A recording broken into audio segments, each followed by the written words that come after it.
You know, it has been 13 years since a team repeated as champions here in the NBA. The Lakers are trying to duplicate the feat of the Boston Celtics. And to tell us why it is so tough to come back, let's go to Pat O'Brien.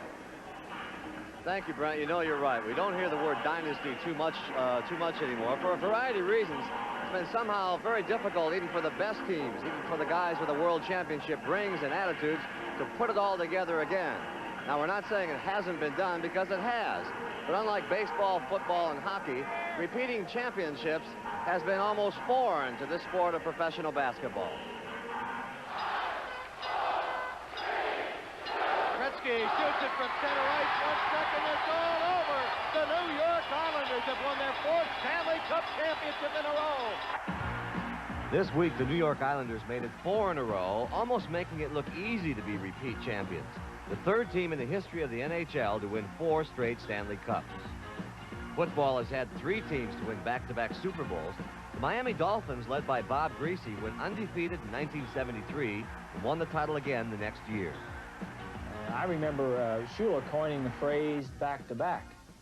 And after we went through the whole year, 7 months later, and we got our rings about 10 months later, back-to-back was on the side of the ring.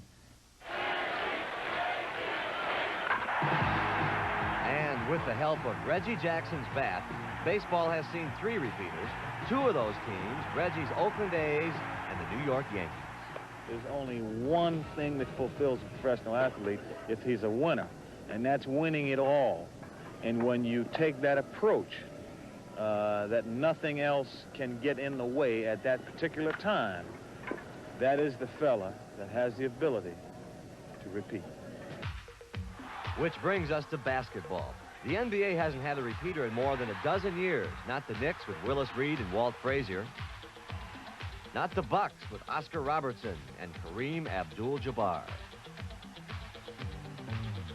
Not the Lakers with Jerry West and Wilt Chamberlain.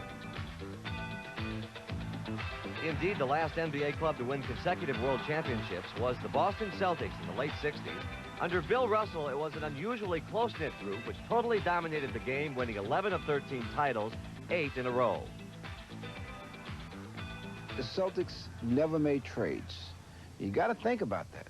They never made trades. They went with what they had, and they won with what they had. By keeping the group together and the same people around for a long period of time who were proven winners, they continued winning championships.